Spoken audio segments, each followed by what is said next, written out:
What is going on, guys? It is Wrestlelamia here, back with a news video.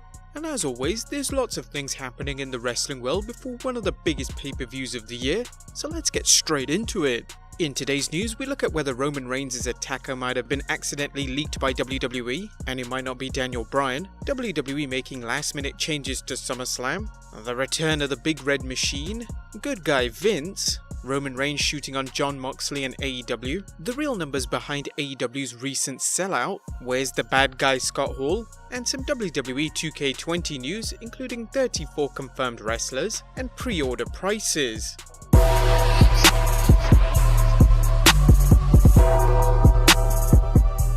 Let's head into the first news, as Roman Reigns' attacker might have been accidentally revealed by WWE, and it might not be Daniel Bryan. Now, the rumours circulating the wrestling community last week after Roman Reigns' attack on SmackDown was that former WWE champion Daniel Bryan was the man behind the attack, as Reigns is rumoured to enter into a feud with him that will supposedly go on past SummerSlam. Well, even though this might be a possibility, it's also very possible that Bryan didn't carry out the attack himself, and the work was done by ally Eric Rowan. When WWE replayed the footage from last week, they included a new angle of the attack, and you can clearly see someone looking shady AF on the right hand side of the screen. Many people believe this to be Eric Rowan and not Daniel Bryan. Also, interestingly, fans noted that the car that was driven into the side of Reigns was just a normal petrol-fueled car, as you could hear the acceleration as he drove off. Now, wouldn't Bryan be driving a hybrid like a Prius or a full electric like a G-Wiz?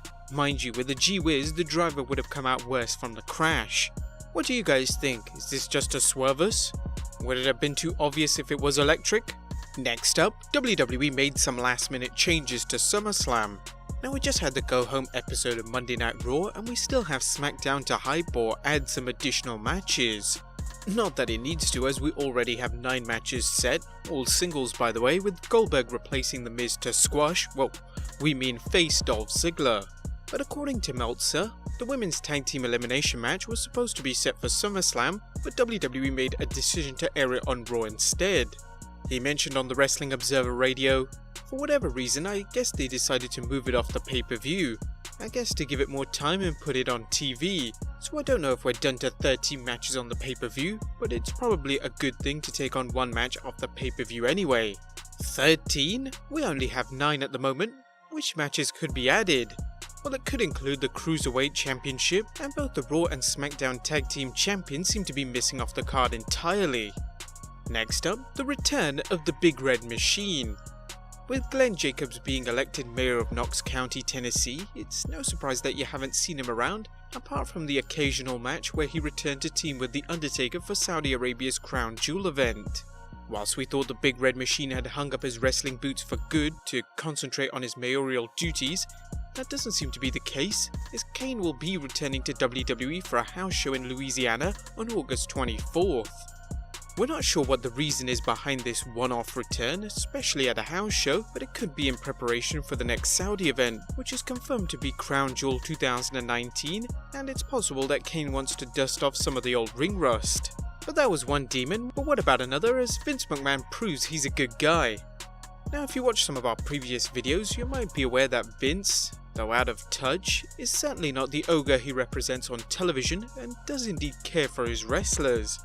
Want proof? Well, former WWE superstar Trevor Murdoch revealed that just before his passing, McMahon paid for Harley Race's entire medical bill. He tweeted, "I just wanted to put this out there. Harley needed to be transferred from Atlanta to St. Louis. He needed to take a med flight because he was in rough shape. Medicare wouldn't help him. A call was made to WWE and 10 minutes later, it was paid in full."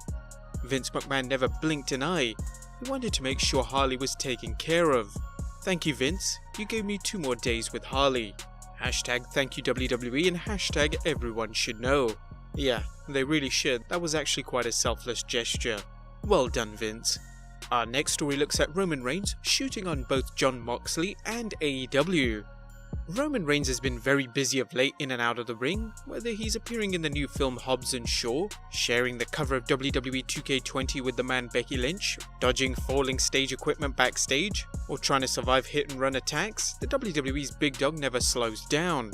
Recently, Reigns took time from his busy schedule to talk to ESPN's Mark Raimondi, and after hearing some of his comments about Jon Moxley, it's clear the WWE's big dog has also become one of its attack dogs, going after anyone who criticizes the WWE. I'll tell you straight up, I disagree with what Dean Ambrose said about the creative process. I love the guy, I love him to death.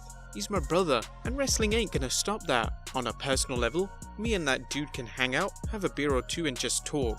And even when we don't talk, that's just our relationship. When it comes down to it, creative-wise, that's on you. Communication is communication. When you go in there and talk to your boss, you gotta let him know. He even made comments about the things I had to say, but that was in a different place. I was brand new. We worked our asses off for Vince McMahon in this company, and he respects that and he wants to know our opinions. You have to speak up for yourself. I'm in a position now where he listens to everything I have to say, what I'm feeling. Early on, when you don't have any equity, when you haven't put in any time, you should do what the boss says. But once you earn that equity, once you got the keys to the car, which Ambrose was clearly in that position because of all three of us were, you have to speak up for yourself and do what's right for you.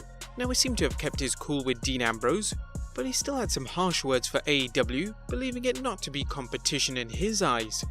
I think Seth Rollins is being generous in calling them competition.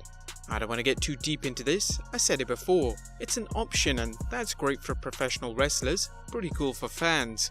Before, my family was WWE only, we've been a territorial family. You had to move, work with different promotions and territories. I'm always going to be a pro wrestler, but at the end of the day, WWE is my home. It's what I represent, and we're so far ahead.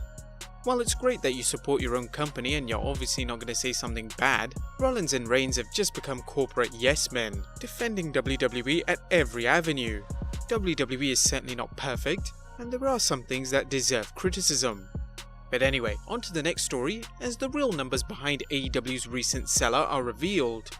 A 2nd August 2019 saw All Elite Wrestling sell out the tickets to its debut television show at the Capital One Arena, surprising people both inside AEW and outside. However, what were the exact numbers of tickets sold? During a recent episode of Being the Elite, the Young Bucks revealed the tickets sold and what they originally expected. Nick Jackson noted, "We just sold 10,000 tickets in 2 hours. It's considered a sellout right now, but production is killing about 2,000 seats. They'll be open soon, I hope. This is unbelievable. I said 5,000. Our guy Raph said 6 max. We're facing Jericho and 2 mystery partners." Matt Jackson shared his thoughts on the event's success, saying, "I think that's the entire allotment for the day of Capital One Arena for our first show on TNT from DC. I had predicted 6,000. We'll have a packed house for what will probably be the main event. We'll be teaming up with Kenny." But on to our next bit of news, where's the bad guy Scott Hall? Now, fans of Scott Hall are obviously happy that wrestling's bad guy has conquered his personal demons and got himself back in terrific shape. However, what is the WWE Hall of Famer doing other than making appearances at WWE events such as the recent Raw reunion? It turns out Hall has been lending his experience to some of the WWE's younger talent at its Performance Center. Hall recently appeared on Sean Waltman's 12360 podcast to explain what he's been up to. It was great. I was in Orlando for about 8 or 9 days because I went in early. I spoke to Triple H in the past about who's training the big guys, so we had a mini big guy summit. I got to watch films with the bigger guys, have one-on-ones with some of them, get in the ring and talk about their different movesets and what they got and stuff. And I saw this new kid they have down there, Jordan Omogben.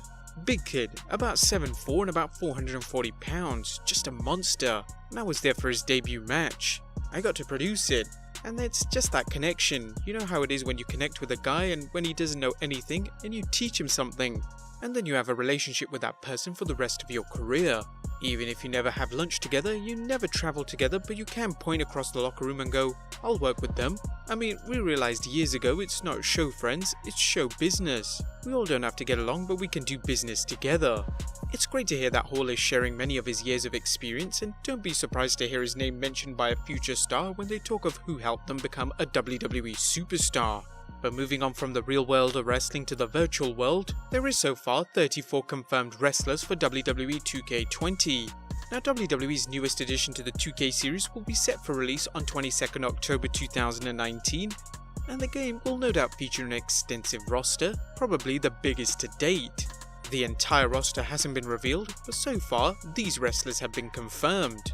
Andre the Giant, Angelo Dawkins, Asuka, Bayley, Becky Lynch, Big Boss Man, Braun Strowman, Bray Wyatt, Brock Lesnar, Brutus Beefcake, Charlotte Flair, Chyna, Dusty Rhodes, Eddie Guerrero, Hulk Hogan, John Cena, King Booker, Mankind, Montez Ford, Nia Jax, Paul Heyman, Randy Savage, Ric Flair, Roman Reigns, Rowdy Roddy Piper, Sasha Banks, Shawn Michaels, Sheamus, Steve Austin, Sting, The Miz, The Rock, a retro version, Triple H, and Velveteen Dream.